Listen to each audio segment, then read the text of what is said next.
So since tubular cast on starts off being quite loose and it might cause the cast on edge to spread out a bit, it's wise to use 3 to 4 sizes smaller needle when you're doing a tubular cast on in the way that I am showing. So since I got a gauge for my hat pattern, I got a gauge with US 7.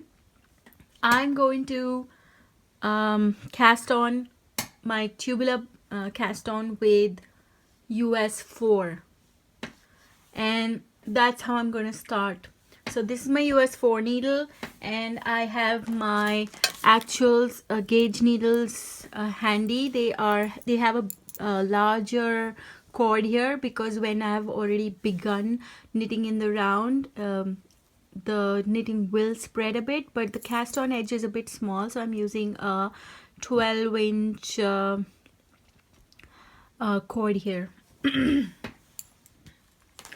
So yeah, let's begin. And the way that I'm going to do this is to use a waste yarn with my working yarn. And to choose the waste yarn, you need like a similar weight. So here is my waste yarn, the blue one, and Geru, this one, is my working yarn. The waste yarn is a cotton, and you see it has smooth texture, so it'll be easier for me to pull this out. So basically, to choose your waste yarn, it doesn't need to be all hairy. It needs to be very smooth and tightly twisted so that it's easy for us to pull it out later. So I believe in no wastage, so I'll not be cutting my waste yarn. I'll just pull it off later, and I'll show you how I do that. So let's begin. So the smallest circumference needle that you can use for cast on, that'll be good. Some people use 9 inches, some people use 10 inches. I don't have those right now, so I'm using my 12-inch circumference needle. And yeah, so the smaller it is, the better, because on the cast on it'll be a bit tight initially, and you need that small circumference to go around and start your knitting in the round. So here I go. I'm going to first make a slip knot with both my yarns. So this is how I do it. The short end is in my left hand. I put my index finger, roll the yarn around, and pull these two strands and bring that longer strand out through that gap, and that's my slip knot. So my slip knot goes on my needle, and I pull it to make it a bit tight or loose. It doesn't matter because this slip knot is going to come off in the end, so it doesn't matter how loose or tight it is. We just need like an anchor to start our knitting. And then next, the working yarn needs to be on over my index finger here, and the waste yarn needs to be under my thumb, and that's how I'm going to start my casting on. Knit stitch, that's number 1. And then for purl stitch, I go under my waste yarn and pull up that strand. That's my purl stitch. So I have cast on now 2 stitches here. Let me show. 2 stitches are cast on, and 1 is my waste yarn slip knot, which I'm not counting. So 2 stitches. I'll show you a few more. 3, 4, 5, 6, 7, 8, and keep using your index finger on the right hand to push these stitches and keep them in place, because this is after all just looping the needle through. So yeah, cast on the required number of stitches, and I'll be back to show you how to join in the round and then start knitting. So I have finished casting on my required number of stitches, and now I'm going to start joining in the round and knitting on from here on. So I have finished with a purl stitch, and that's my working yarn. My waste yarn can lie below the work. Now I'll take off this loop, the initial slip knot that we had made, and I'm going to begin knitting from here. Before that, I need to put my stitch marker to indicate where my beginning of round is. So I'm going to hold this waste yarn in my right hand so that there is enough tension for me to start knitting. And now all that needs to be done is to join in the round. In order to join in the round, I need to make sure that I am not twisting the knitting at any point. So here is what needs to be done. Make sure that the waste yarn is towards the inside circumference of the needle when we start knitting, and that's it. So first round will be a half round. It's not a complete round.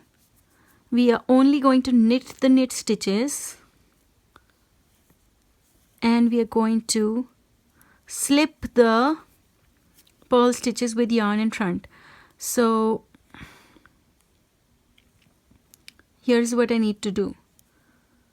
Knit, yarn in front, slip, yarn behind, knit, yarn in front, slip, yarn behind, knit, yarn in front, slip. And I'll do this the entire round and be back. So here I am done with the first half round, and now I have to begin my second half round. So in the first one, first I'll slip the stitch like that, and then in the first one I began with knitting and slipping the purl. So here I'm going to slip the knit purlwise, and my slip knot is in the way, so I'm not sure if you can see. So I'm slipping the knit purlwise, then bringing my yarn forward and purling my purls, and then yarn back, slip the knit purlwise, then purling the purls, yarn back, slip the knit purlwise. And all this while I have made sure that my waste yarn is facing the inside circumference of my needle loop that is formed while knitting. And so that's the second half round, and both of those together will make a complete round. So once I'm done with that, I'll be back and I'll show you the next steps.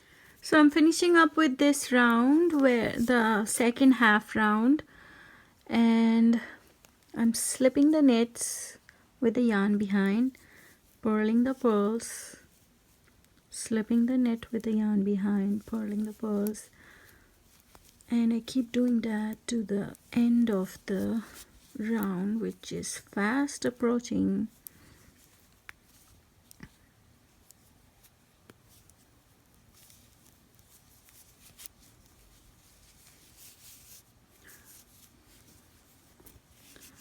Just have to move the stitches a bit to give some tension here. Okay. So last two, slipping the knit, purling the ball, slip the slip marker, and now I'm going to begin knitting normally, one knit, one purl in the rib for about 1.5 inches. So first of all, maybe I'll try to remove the waste yarn. So I'll just open this slip knot, and this is the short end of my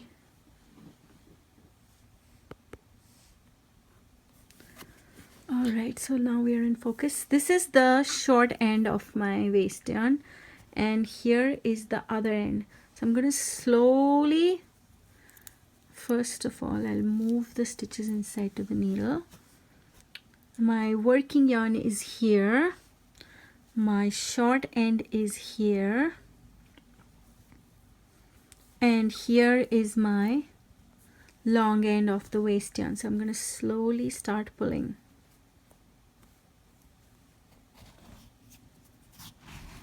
And since it was a cotton smooth yarn, it's gonna be fairly easy.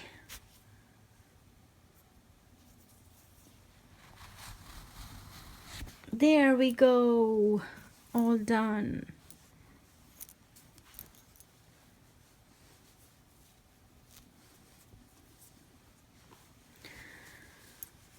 All right, and the knitting is much more relaxed now.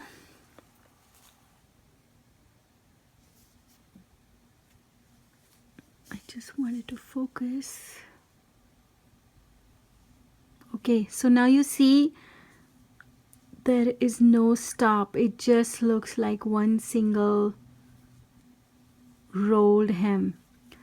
And you'll see this more clearly once we have little more ribbing done.